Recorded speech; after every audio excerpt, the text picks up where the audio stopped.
Vamos a empezar a hablar de Milei y la pobreza. Uno podría, si uno tuviera que titular esto, y de hecho nosotros lo estamos titulando para quien vea el graph, tiene varias formas de titular la noticia que se difundió ayer respecto a la pobreza. A ver, vamos a poner un ejemplo que no tiene que ver con la pobreza, sino con la inflación.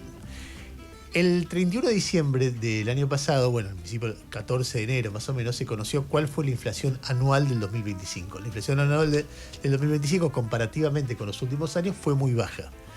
Pero en diciembre de ese año, la inflación fue más alta que en noviembre y fue la más alta de los últimos 6 meses. Con lo cual, el gobierno sale a festejar con todo cómo bajó la inflación anual, sin hacer referencia a la inflación mensual que venía subiendo. Entonces uno podía titular la inflación anual bajó o la inflación mensual sube y viene subiendo sostenidamente. Con la pobreza pasa algo parecido. Uno podría decir, Milei bajó la pobreza, vamos a ver hasta dónde, pero podría decir con los datos de ayer que fueron del 28,2, Milei bajó la pobreza, o podría decir la pobreza está subiendo porque en los últimos 3 meses hay registros coincidentes, en los últimos 5 meses, que la pobreza viene subiendo sostenidamente. O podría titular, como estamos titulando nosotros en este momento, el gobierno miente respecto de la pobreza, porque las 3 cosas son ciertas. Milei bajó la pobreza, el gobierno miente de la pobreza está subiendo. Y cada cual tiene derecho porque las 3 cosas son categóricamente ciertas y tal vez haya que decir las 3 cosas juntos y cada cual elige cómo acentúa cada una de las cosas. Si lo acentúa políticamente, si lo acentúa como fenómeno social, si lo acentúa como diagnóstico de lo que está pasando. Ahí hay como un comentario abierto respecto de esto. Pero vamos a empezar y les voy a contar la complejidad del número. De nuevo, Milei recibe el último semestre del 2023, hubo 41,2% de pobres, más o menos, 41,2, 41,1, ponele 41. Y el INDEC informa con el mismo método de medición, que es muy cuestionable y ya vas a ver por qué, que hoy la pobreza está alrededor de 28%, o sea, 13 puntos de diferencia. Pero arranquemos por algo que ustedes escucharon varias veces, pero me parece muy importante porque todo lo que dice el gobierno está sesgado por una necesidad muy fuerte de agrandar un fenómeno que existe, que es relevante, pero que lo agranda a un nivel tan disparatado que es una mentira. Y yo vengo insistiendo en algo que me impresiona, la magnitud de las mentiras del gobierno sobre el proceso económico.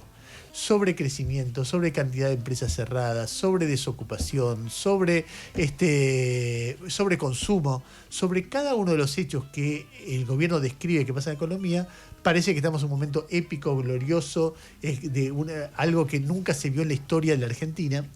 Y entonces uno ve el contraste entre lo que ellos dicen y inflación, las mentiras. Acuérdense que Milei dijo 0% de inflación, ya estamos en 0, por la inflación mayorista. Vas a ver en unos días cómo estamos en el 3, y no en el 0. Entonces cuando uno ve todo esto, ve que en la pobreza también hay una gran mentira. No es necesario argumentarlo mucho, aunque lo voy a argumentar.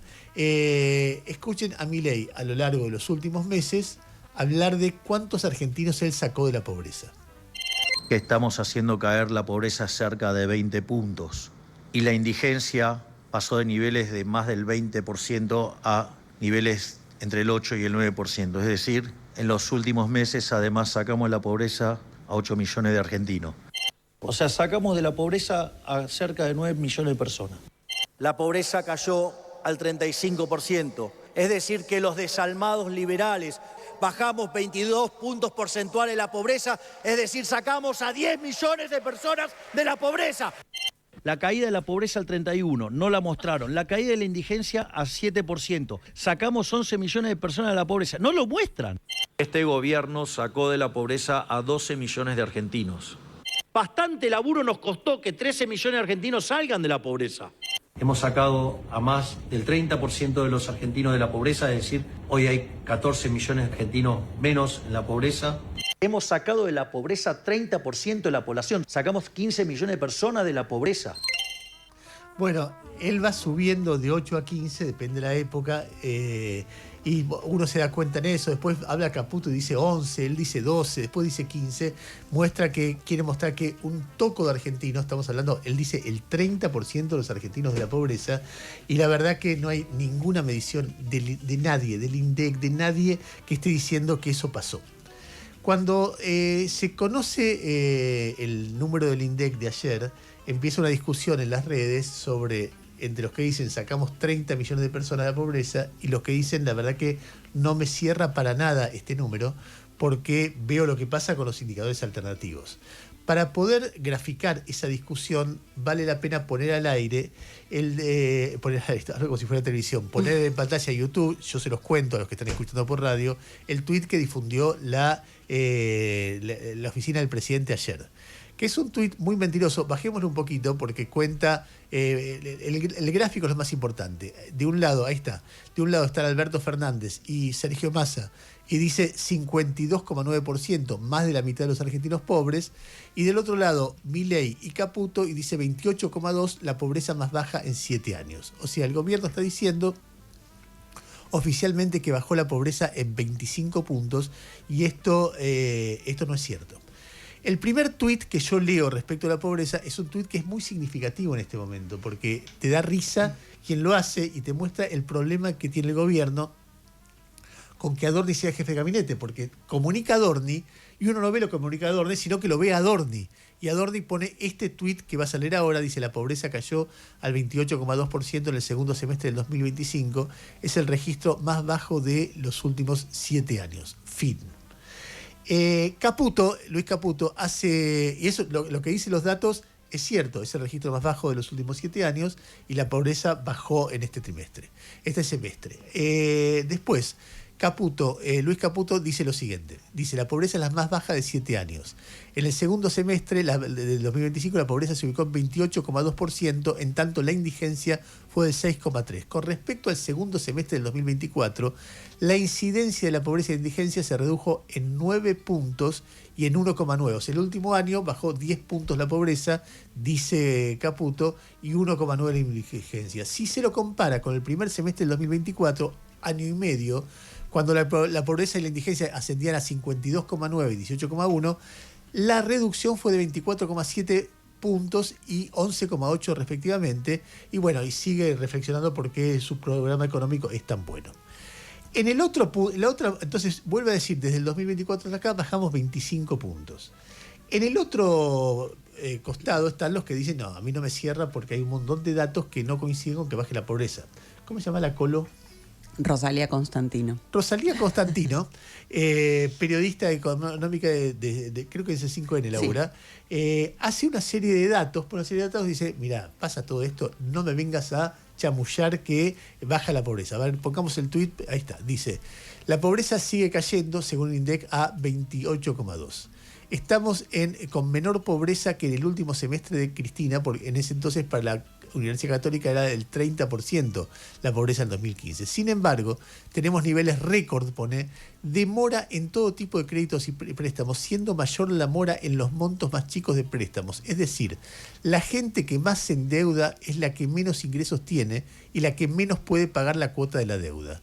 Cae el poder de compra del salario hace 6 meses consecutivos, pierde casi 10% la jubilación mínima con bono versus noviembre de 2023, cae el poder de compra de la UH con la canasta alimentaria, pero la pobreza no para de derrumbarse. Sin decir que sea falso, Rosalía lo que dice es: fíjate todo esto, no me chamulles.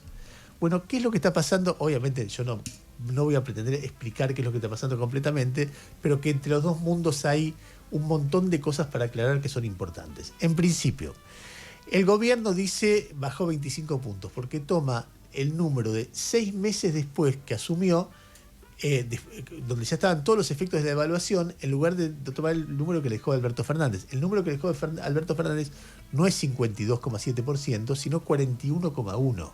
Es un número completamente distinto y ahí se te van la mitad de los pobres que dice que el gobierno bajó. O sea, en lugar de 25 puntos, de 41 a 28, hay 13 puntos. O sea, 13 puntos en 2 años es una bocha de bajo de pobreza. Si fueran 13 puntos, hay que aplaudir de pie porque es una baja impresionante. Igual hay una baja, pero no son 25 puntos. Cuando el gobierno dice 25 puntos, lisa y llanamente está mintiendo, está haciendo un relato que no es un relato que se condice con la realidad en ninguno de sus aspectos. Ellos iniciaron un plan de ajuste muy brutal, elegido por ellos en tiempos, en modos, en medidas compensatorias en diciembre del 2023, y ahí la pobreza subió de 41 a 52,7 y después bajó, según el INDEC, hoy a 28. Hay un segundo tema que me parece importante, que es que el INDEC viene recomendando que se cambie la canasta de medición de los precios hace mucho tiempo. Y el gobierno, Marco Lavagna, se va porque no deja aplicar la nueva canasta de medición de precios. La nueva canasta de medición de precios le da una ponderación mayor a los servicios, gas, luz, transporte, etcétera, que subieron mucho desde que asumió Milei, respecto de los bienes. Si hubieran aplicado la nueva medición de inflación, probablemente la inflación del periodo de Milei sería entre 40 y 60 más o menos por ciento más de lo que fue. E impactaría sobre pobreza. ¿Cuánto? Y depende de quién lo mida. Por ejemplo, hay un señor, un estudioso de esto, un sociólogo, creo que es sociólogo, que se llama Martín González Rosada. Yo hablé ayer un rato largo con él. Martín González Rosada es un hombre de la Ditela que se hizo muy famoso porque mide la inflación mes a mes. La pobreza. La pobreza. Lo voy a contar en términos técnicos, es un poco técnico esto, pero lo que mide no es mes a mes, mide cada mes el último semestre. Entonces, por ejemplo, el INDEC mide de enero a junio y de julio a diciembre. Él mide de enero a julio y después de junio, después de febrero a julio, después de marzo a agosto, y va corriendo el semestre, con lo cual son mediciones que cambian muy poquito, porque vos le agregás el último mes y si sube, aunque suba mucho, tenés 5 meses de compensación. Bueno, esto es técnico. Y Milei, cuando, como la medición del INDEC venía bajando la pobreza y era cada semestre, él miraba los datos que hacía González Rosada y venía marcando que, bueno, bajaba, pero en el medio bajaba más. Entonces Milei dice, fíjense los datos de González Rosada. Es más, los publicaba el Ministerio de Capital Humano. Estos. En los últimos meses, ahora vamos al tema de que está subiendo, y lo dejan de publicar. Pero antes de eso, él hace un estudio también de cómo mediría la canasta alternativa de pobreza. Y él dice que con la canasta alternativa, un tipo que cita a Milei, yo no lo conocía antes de las citas de Milei, y él dice que tiene un gráfico en su sitio que llega hasta hace 6 meses, pero dice que con la canasta alternativa habría que subir la pobreza 5 o 6 puntos. Entonces, si vos subís la pobreza 5 o 6 puntos respecto de la diferencia que hay hoy de esos 13, y te queda más o menos 7 la diferencia.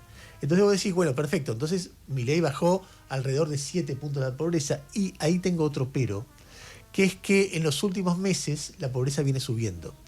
Entonces vos ves el semestre que mide el INDEC, baja al principio, sigue la línea de baja que venía en todo el 2025, pero en octubre, noviembre y diciembre sube. Fíjense, esto que van a ver ahora es una placa que corresponde a una consultora que sigue mucho, que me la pasa Berco, que se llama Exquanti.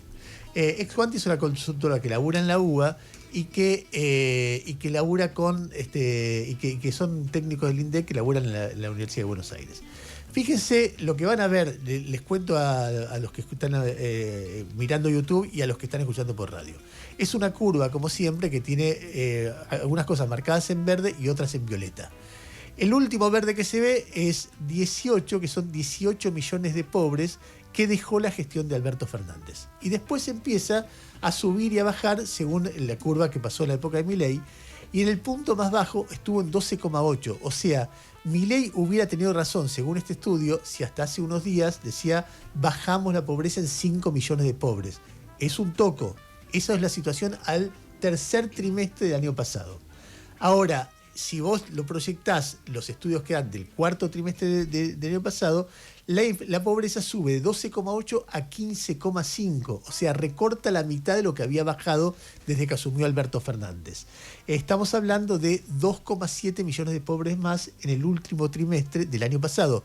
Es un toco de gente que vuelve a entrar en la pobreza. Por eso el gobierno deja de publicar los datos mes a mes. Y esto nos está tomando enero y febrero, donde todos los datos dan mayor inflación, peor ingresos, etcétera, con lo cual probablemente se recorte un poquito más en la próxima medición y estemos hablando de por ahí 2 millones de personas menos en la pobreza, por ahí 1 millón, pero que se va recortando y plantea el nuevo desafío que hay respecto de la pobreza, que es el desafío de la inflación. Si ustedes van a ver, mostré recién la curva de esta consultora Exquanti, pero también está la curva que hace González Rosada, que es mucho más leve la variación porque va contando el último mes, el semestre, pero se ve claramente que los últimos 5 meses da un respingo y empieza a subir. Con lo cual, uno puede decir, ¿la pobreza bajó en la era Milei? Sí, bajó la era Milei. Acá, digamos, de los 7 puntos, ya ahí se reducen a 3, 4 puntos la baja de la pobreza, que es lo que debe haber bajado más o menos Milei. Si vos tenés 45 millones de habitantes, estás hablando de 2 millones de personas, más o menos estamos hablando de algo así, que la verdad que es muy meritorio. Si Milei dijera, la verdad que la bajamos 5 millones, estamos con problemas ahora que está subiendo, pero vamos a moderar la inflación y con eso va a bajar, nada, chapó. Digamos, yo pensé que iba a subir mucho con Milei la pobreza, sin embargo ha bajado un poco. Lo que no ha bajado es lo que ellos dicen, y lo otro que tenemos es el problema que está subiendo. Igual, dicho todo esto, hay algunas preguntas para hacerse, aún respecto de esos 2 millones, que acá yo no estoy diciendo, sirve para argumentar que no bajó la pobreza, no, pero son preguntas que hay que hacerse. Lo que vas a ver ahora, a la gente que está escuchando por radio se lo voy a contar, es un cuadro donde se ve, hay 2 líneas que se superponen, que son la línea del salario en blanco y la línea de la inflación. La gente que lo está viendo está en azul y está en verde, pero créanme, desde que subió Milei hasta el momento que termina este cuadro, que es hace un par de meses, la evolución del promedio de los salarios en blanco era equivalente a la de la inflación. En un momento cayó y después recuperó. En cambio, hay otra línea que vuela por el aire, que es la evolución del salario informal, que es donde están los pobres. Y esa línea se multiplica por 2 o por 3 por encima de la inflación. A mí me parece que eso es ridículo que estén. Entonces, eso impacta la medición de pobreza. En general, con los técnicos que vos hablaste, dicen no impacta. No impacta. A mí me dan argumentos, no entiendo por qué el salario real, el salario informal se multiplicó de esa manera. No lo entiendo y eso cambiaría la mirada. Pero como la mayoría de los técnicos me dicen no influye mucho, yo me saco el sombrero, me la guardo, simplemente planteo la pregunta respecto a qué pasa esto. Y lo otro, que quizás sea el dato más disruptivo en esto, y el dato que a mí me hace... hacer 100.000 preguntas, te digo, es la punta del iceberg. ¿Qué más digo yo? Tengo un punto. Tengo un punto. O tenés un punto, y todas esas tengo un punto. cosas. Es el siguiente cuadro que es impresionante. Miren este cuadro. Le cuento a la gente que está escuchando por radio. Este cuadro es el cuadro de consumo de leche durante enero y febrero en los últimos años. El peor momento del consumo de leche fue el 2024, que fue el gran ajuste de Milei. Y el segundo peor momento de consumo de leche en los últimos 10 años fue este enero y febrero. O sea, y si vos tomás el 2025, se consumió menos leche que en el 2023, que en el 2022, que en la mayoría de los años. O sea, ¿cómo es esta historia? Hay menos pobres que hace 7 años, pero hace 7 años se consumía 20% más de leche que ahora. Y entonces, ¿que los pobres no toman leche? Es decir, si vos pensás en un hogar pobre, hay un nenito, lo primero que tenés cuando tenés algo de plata es darle comida, darle leche, y se consume mucho menos, pero mucho menos leche. No es que de repente sube un poquito, baja un poquito. No. Vos tenés 20, 15, 20, 25% menos leche que en años que hubo menos pobreza. Entonces ahí hay algo que, si yo fuera un técnico que mide la pobreza, estaría mirando. Si acá hay un dato pero me está encendiendo luces rojas pero muy fuertemente. Quiero entender por qué hace 7 años los pobres, que eran más que ahora, consumían leche a lo pavote, y ahora los pobres, que son menos, no consumen leche. Es una cosa como muy rara de verlo. Entonces, a mí me parece que, de cualquier manera, saliendo del tema, Milei es el más grande del mundo, Milei es la peor porquería del mundo, lo que uno puede decir es que, un poco lo que dijo María Victoria hace un ratito, es la inflación. O sea, acá hubo un gobierno previo a este que creó muchos pobres porque fue muy irresponsable en el manejo de la inflación. Muy irresponsable, una responsabilidad enorme en esto de Alberto Fernández, de Cristina Kirchner y de Sergio Massa. Para mí la gestión económica de Sergio Massa, cuanto más la estudio, cuanto más la veo, me parece más irresponsable. Y me parece muy irresponsable la manera que se pergenió un golpe contra Guzmán cuando estaba tratando de manejar lo que manejaba. Uno ve que el primer 7% es el día que cae Guzmán. Con lo cual hay una responsabilidad muy fuerte. Hay algo que a mí de Milei me interesa. A mí me interesa mucho cuando Milei deja de ser Milei. Por ejemplo, cuando Milei se pone el uniforme de YPF, deja de ser el liberal libertario y pasa a ser un estatista. Y vas a ser un tipo que reconoce, aunque no lo diga, que Axel Kicillof hizo algo que estuvo bien. Y cuando Milei hizo algo que una de las principales críticas que uno le hace a este gobierno es que, mirando lo macro, no protege a la gente. El aumento fuerte de la asignación por hijo que hizo al comienzo es algo pensado para proteger a la gente más pobre. Y eso, Milei no siendo Milei, o Milei teniendo rasgos que no son los que se ven de Milei habitualmente, uno ve la cantidad de planes sociales y Milei multiplicó los planes sociales, o los aumentó, no los bajó. Me interesa porque además en algún momento está diciendo, reconozco que la asignación por hijo creada por el kirchnerismo con fondo de la estatización de la CFJP fue una buena medida porque la está prorrogando y multiplicando. Entonces, y eso es muy meritorio. Para mí, parte de lo que estamos viendo es el momento en que Milei deja de ser liberal libertario, deja de ser dogmático, y hay un momento, me gustaría que eso se extienda a discapacitados, me gustaría que se extienda a desocupados, me gustaría que se extienda a ver cómo la transición que él imagina es una transición donde se protege a la gente. No es lo que está haciendo, pero sí cuando lo hizo me parece que estuvo bueno que lo hiciera. Me gustaría que mintiera menos respecto de estas cosas porque habría un diálogo más adulto respecto de estos temas, y lo único que digo yo es que más allá de la baja relevante de la pobreza, en 2 años bajar 3, 4, 5 puntos de la pobreza está muy bien para una gestión, y mucho más frente a mí, que mis expectativas era que hoy íbamos a estar bastante arriba.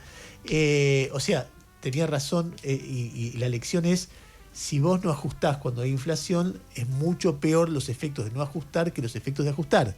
Y si uno no registra esto, me parece que está en babia. En cualquier caso, hasta aquí llega el informe sobre la pobreza, lo que he elaborado la concha del mono con esto. Lo que pasa también es que cuando tenés que trabajar tanto para desmontar una mentira, no sé, a mí me nace naturalmente el impulso de decir, bueno, la verdad que si están mintiendo, no bajó la pobreza. O sea, me parece que se tiran un tiro en el pie al decir, bajamos la pobreza. Es como cuando los recolectores de basura me levantan la vez y me dicen, y yo le digo, callate, inflación. Es eso. Si dicen que bajó la pobreza 25 puntos y tenés que explicar durante media hora que no bajó 25, que bajó 3, 4. ¿Vos qué decís, Yami? No, me parece un laburazo el que hiciste, me parece un laburazo. Me gustaron todos los peros al número de inflación y después con todos los aportes de todos los colegas, me pareció fantástico, pero no entendí cómo pudo bajar. O sea, entonces digo, mira, no entiendo. Lo que te dicen los economistas, por ejemplo, Manuela Barazagi me decía ayer, la pobreza es un número muy sensible a la inflación. Es decir, si sube la inflación, sube la pobreza. Si baja la inflación, baja la pobreza. Después, la clase media puede estar más apretada. Es un número que te pone y el que está un poquito por encima cae o sube. Entonces afecta ese cambio a los que están muy cerquita de la raya. Después pueden apretar mucho la clase media y eso no influye en el nivel de pobreza porque caes, pero no al nivel de ser más pobre. Claro, me parece que son cosas más empeora tu calidad de vida, pero claro, no pensaba en eso, las pensaba en los morosos, y yo digo, bueno, la clase media se está sosteniendo como rajuneando como puede para no caer en ese número. Cuando hace muchos años, viví en Estados Unidos, había un humorista demócrata, progre, que se llamaba Al Franken. Y el tipo más importante de la comunicación en ese momento era los bullos, los republicanos, la derecha que empezaba a poner duro. Había un grandote que se llamaba Rush Limbaugh, que era muy popular. Y el tipo publicó un libro, Al Franken, que se llamaba, era muy bueno el título, se llamaba Rush Limbaugh is a Big Fat Idiot and Other Observations. O sea, Rush Limbaugh es un gordo estúpido y otras observaciones, ensayos. Y el libro estaba planteado como diciendo, no estás podrido en el momento de los conservadores ganaban en el mundo, no estás podrido de los conservadores, no estás podrido que en cualquier asado viene un cuñado conservador y te empieza, la inflación, nosotros esto, nosotros lo otro. Bueno, yo te voy a hacer un libro que ponga los mitos conservadores y una respuesta corta para un asado y una respuesta larga para que lo pueda fundamentar. Y entonces ya nos pone 60 cosas, lugares comunes del mundo de la derecha, y el tipo decía, respuesta corta, tipo, por ejemplo... Anda a cagar. No, tipo, el partido ver. de la inflación, no sé ni dónde lo tengo, pero es un libro de hace 30 años. Y entonces, por ejemplo, viene tu cuñado libertario y te dice, bajamos la pobreza. Entonces sí, también el consumo de leche. Es la respuesta, la respuesta rápida. La respuesta larga es todo la cosa que... Entonces, bueno, alguna vez habría que escribir eso, ¿eh? Cómo responder corto y larga todos los argumentos de las pavadas que dice Milei. Bueno, en cualquier caso, ojalá la pobreza siga bajando o vuelva a bajar. Y logran entender cómo hacer para que no siga subiendo, porque en poco tiempo el gobierno va a estar dejando de hablar de los números de pobreza si la inflación sigue como sigue. 8:41 minutos de la mañana, en el medio de esto aparece un tema del que el gobierno preferiría no hablar, pero habla todo el mundo, que es el caso Adorni. Y tenemos multitud de comunicadores a los que es muy interesante escuchar hablando del asunto. Por ejemplo, Babi Echecopar, escúchalo. Lo conocí cuando era un simple periodista. Claro, apenas un periodista. Claro, apenas como dice él. No, qué sé yo te podría decir que es uno de los tipos más lúcidos que he conocido, pero no es así. Adorni es una casualidad del destino, que a mí la verdad que me aterraba saber que el segundo tipo más importante de la Argentina era Manuel, no por restarle crédito, pero tampoco tiene tanto crédito para ser el segundo tipo. Me causa mucha gracia ese giro que dio. Te podría decir que es el más lúcido de la Argentina, pero no es así.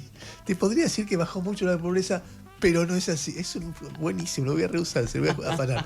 Otro momento de hoy, Echecopar, dale.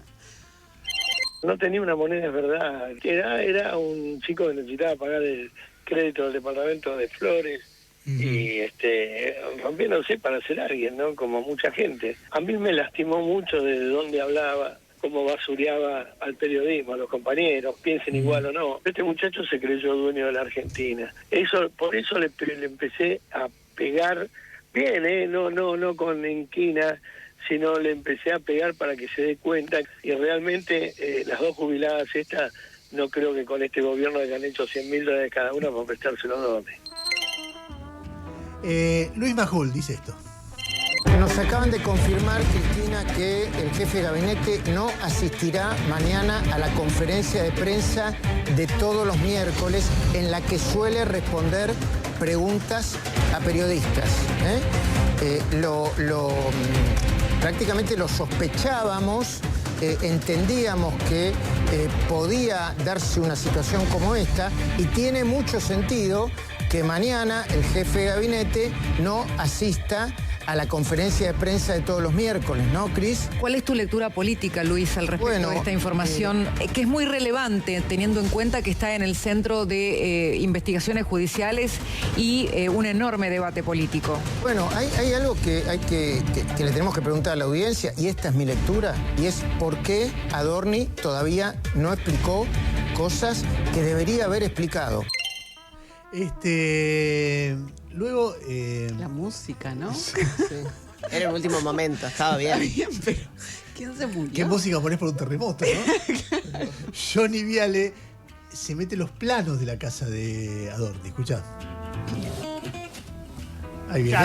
En exclusiva, el plano de la mansión, no de la casa, de la casa de Adorni en Exaltación de la Cruz. ¿Lo tenés, Bruno? Sí. ¿Qué tal, Franco? ¿Cómo estás? Bueno, a ver, vamos a ver por primera vez los planos de esta casa.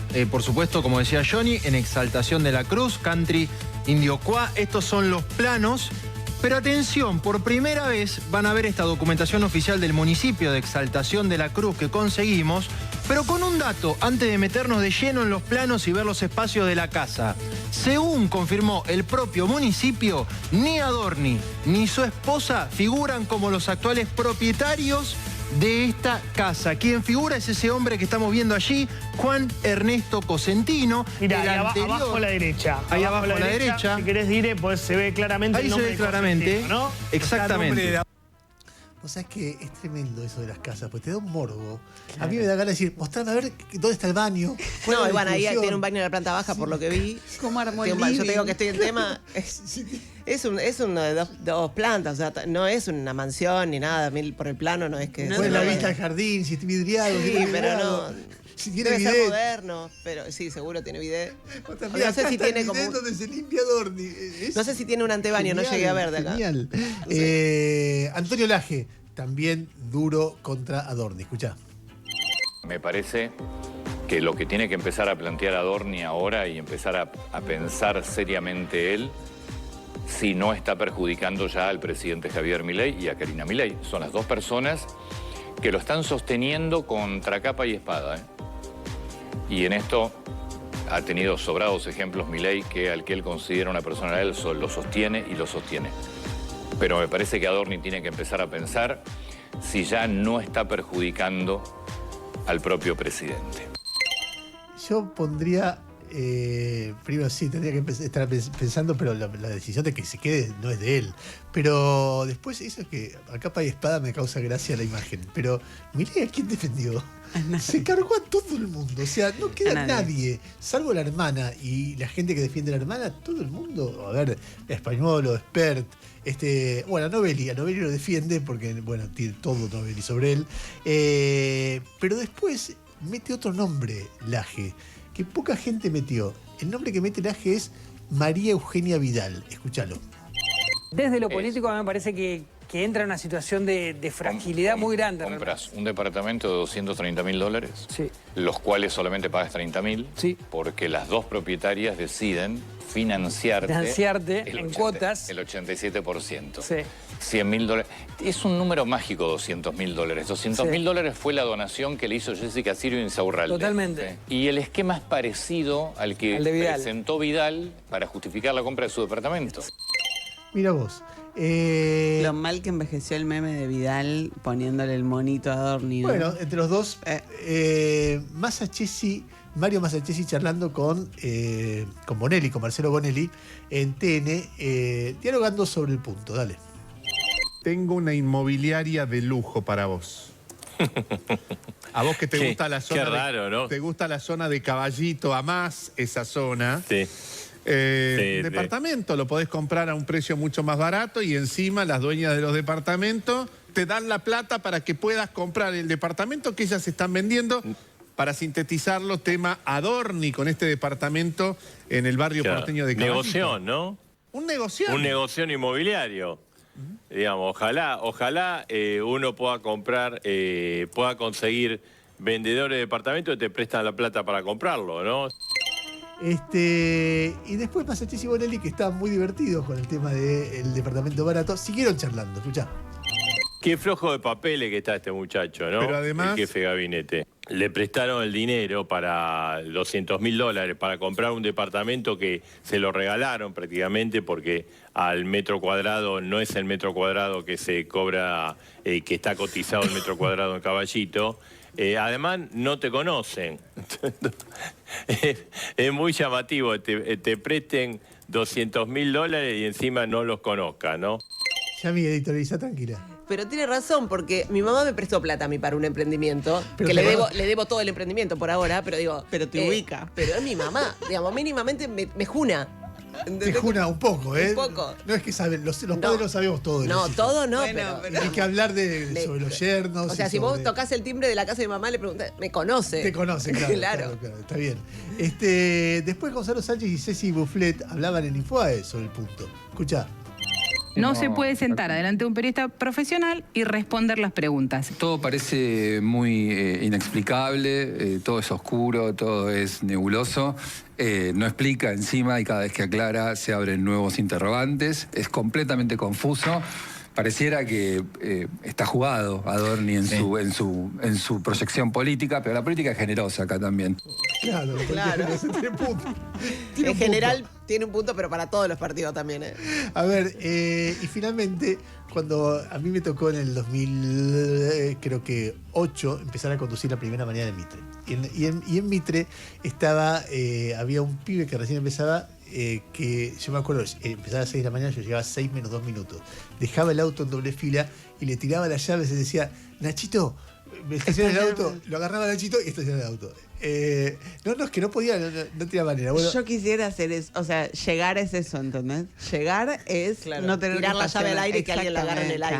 Unos años después empecé a conducir a la tarde y no teníamos plata para imitador. Y Nachito dijo, yo puedo hacer las imitaciones. Se transformó en Nacho Bulián, hincha de Gimnasia, tipo recontra talentoso. Empezó con la guitarra, estaba con el Pesky.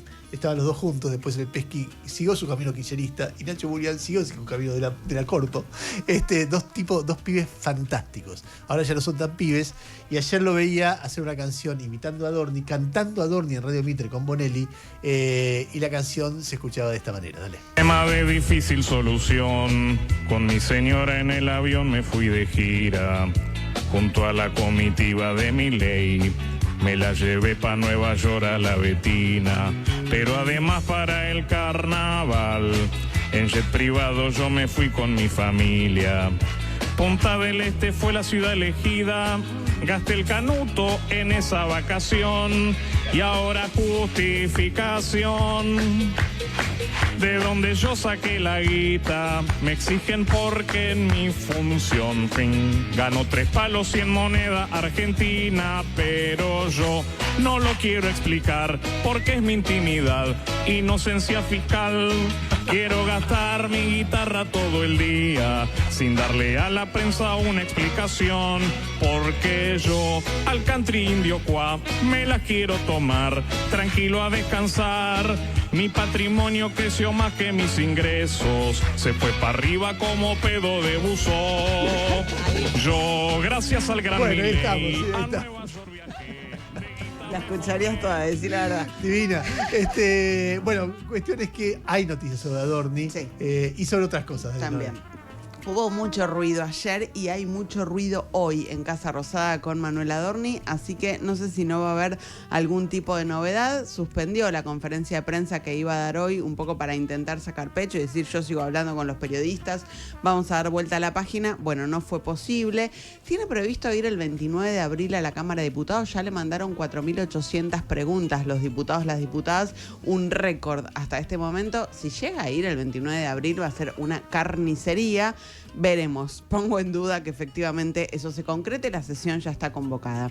Ayer el fiscal federal Gerardo Policita, que es el que tiene delegada la investigación, citó formalmente a declarar como testigo a la escribana Adriana Nechevenko, que es la que participó en las 2 operaciones inmobiliarias, en la de Caballito y en la del country Indioquá, después de que, aparecieran todos estos ruidos respecto de la operación, lo que veníamos repasando de estas 2 personas que supuestamente le prestaron estos $200.000 y dicen no conocer a Manuel Adorni.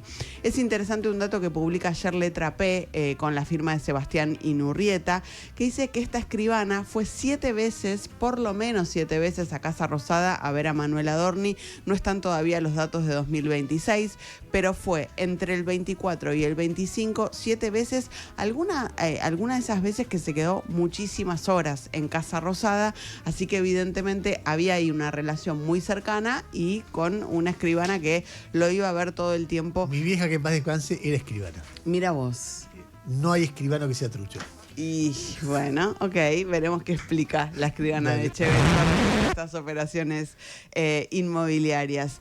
Vamos a escuchar a Graciela Ocaña, que aporta un dato interesante respecto del perfil de estas 2 prestamistas de Manuel Adorni, porque dice que habían solicitado un pase cultural en la Ciudad de Buenos Aires, para el cual el requisito es ganar menos de $600.000 pesos. ¿En serio? Escúchala. A ver.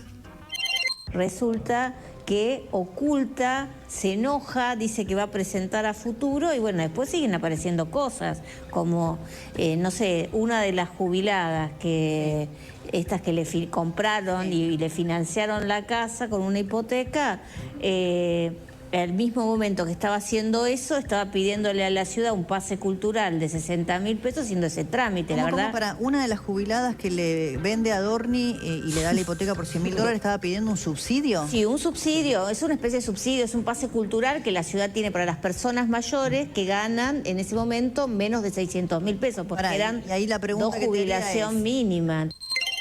Ahí está, 2 jubilaciones mínimas, te dan el pase cultural. Bueno, la señora le estaba prestando mientras tanto $200.000 a Manuel Adorni.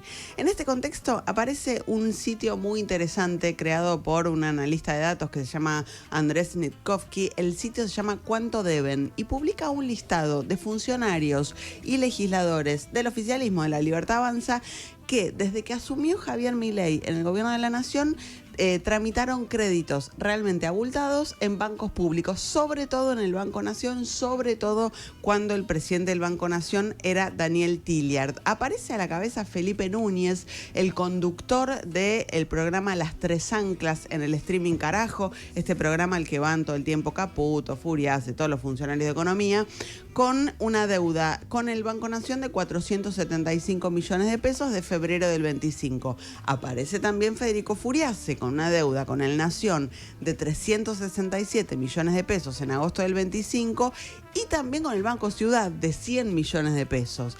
Aparece Juan Pablo Carreira, este John Doe, tuitero que está a cargo de la Oficina de Respuesta Oficial, 112 millones de pesos le presta el Nación en diciembre del 25. Aparece Santiago Santurio, diputado nacional de la Libertad Avanza, uno de los integrantes de la Fuerza del Cielo, 340 millones le presta el Banco Nación. Aparece un radical con peluca que fue clave para que Milei pueda sostener el primer veto al aumento jubilatorio, Mariano Campero, 322 millones le prestó el Nación en mayo del 25. Alejandro Bongiovanni, otro diputado de la Libertad Avanza, 255 millones le prestó el Nación en enero del 26. Y Lorena Villaverde, a quien, recordarán ustedes, no pudo asumir su banca en el Senado por la cantidad de por las causas por narcotráfico que tenía en Estados Unidos, sigue siendo diputada. Primero el Nación le había rechazado el crédito y después, durante la gestión de Tilliard, finalmente se lo habilitan 225 millones de pesos. Así que habrá que ver si el Nación está efectivamente entregando créditos tan millonarios a todo el mundo o hay ahí un direccionamiento. Vos sabés que me divierte mucho, una pavada, pero uno sigue los debates políticos en Twitter. Para el gobierno, Twitter es como un campo de batalla ridículo, es una cosa de nicho. Yo podría demostrar que es un grupito el que mira y a la mayoría lo que mira es, mirá lo que le dijo fulano mengano, no más que eso. Pero para ellos es muy importante, pone mucho empeño. Uno de los que más empeño pone y es muy agresivo es Felipe Núñez, que además está ahí en... Ahora vamos a decirle que nos reímos. No. Es Felipe Núñez. Y, claro, si vos metiste la pata en algo y de repente... te van a matar, porque te abren más cada cosa que diga Felipe Núñez, lo que vuelve es explícame el crédito, explícame el crédito, explícame el crédito. Y bueno, él forma parte de esa dinámica, ¿no? Efectivamente. Bueno, déjame completarte el panorama en la Argentina con algunas otras noticias. Estados Unidos le negó el ingreso a Silvia Labairú, sobreviviente de la ESMA, protagonista de un libro que fue muy exitoso, que se llamó La Llamada, escrito por Leila Guerriero. Ella fue obligada a bajar de un avión en México cuando estaba en la escala hacia Texas. No le explicaron por qué, le dijeron simplemente que las autoridades estadounidenses habían dispuesto que ella no podía entrar a Estados Unidos. Teniendo visa todo. Teniendo visa, habiendo entrado al país en 2024, tiene a su hijo, a la hija de su marido viviendo en Estados Unidos, así que una situación realmente llamativa. Esta noche comienza la vigilia de los excombatientes y los veteranos de Malvinas por mañana, el 2 de abril, conmemoración del comienzo de la Guerra de Malvinas. Esto va a ser en Tierra del Fuego, en Río Grande, que es considerada la capital nacional de la vigilia. La vigilia es muy masiva, es muy emotiva también. Río Grande está muy cerca de las Islas Malvinas, menos de 700 kilómetros. Hoy se cumplen 30 años de la primera vigilia, que es muy tradicional, dura hasta pasada la medianoche en la Carpa de la Dignidad, en el Monumento a los Caídos. Suele haber fogones, música en vivo, antorchas. A medianoche llega el momento más emotivo cuando se canta el himno nacional. Va a haber algunas figuras de la política, va a estar Axel Kicillof, invitado por el gobernador Gustavo Melella, también Ricardo Quintela. Va a estar la vicepresidenta Victoria Villarruel, que suele ir siempre a los actos por Malvinas. Siempre destaca que su padre es veterano de Malvinas. Y si les interesa este tema, les recomiendo muy especialmente que sigan la transmisión de un streaming rosarino muy exitoso que se llama Cabaret Voltaire. El programa se llama Cabaret Voltaire, que viene transmitiendo la vigilia todos los años. Este año lo va a hacer nuevamente y es realmente muy emotivo seguirlo, por lo menos a la distancia, así que se los recomiendo. Hoy a las 10:03 hora argentina, en una horita nada más, La humanidad vuelve a viajar a la Luna después de más de 50 años de ausencia. Va a ser una expedición de la NASA que se llama Artemis II. Es el primer vuelo tripulado, más allá de la órbita terrestre en más de 5 décadas, desde el Apolo 17.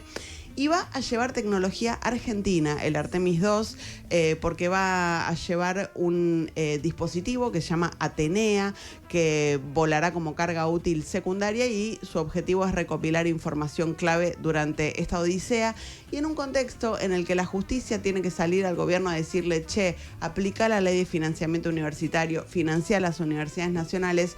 Es interesante destacar que este dispositivo, que va a viajar a la Luna con tecnología 100% argentina, fue realizado en universidades nacionales, coordinado por la Comisión Nacional de Actividades Espaciales, pero con trabajo de la Universidad de San Martín, la UNSAM, de la Universidad de La Plata, que diseñó la plataforma del satélite, de la Universidad de Buenos Aires, que creó el sistema de carga de baterías, de el Instituto Argentino de Radioastronomía y de la empresa Beng.